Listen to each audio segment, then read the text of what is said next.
ng baha. Ang lalawigan naman ng Batangas ng Batangas.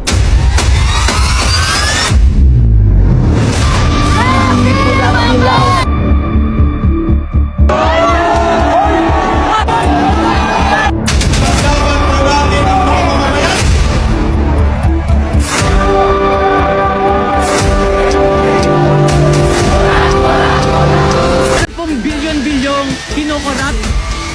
Dapat may managot.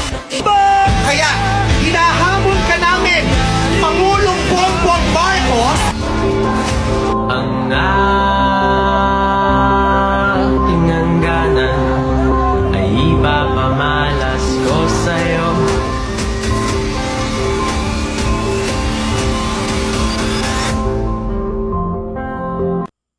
Corruption, floods, and calamities in the Philippines.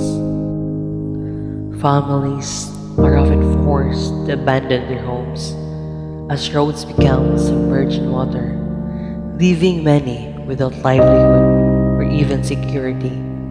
Every time strong rains and typhoon strikes, countless Filipinos suffer from destruction, hunger, and danger.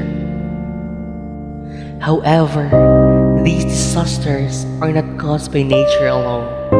One of the major reasons flooding continues to worsen is failure to properly implement flood control projects despite the large budgets allocated for drainage system, river rehabilitations, and flood prevention program. Many communities still experience severe flooding.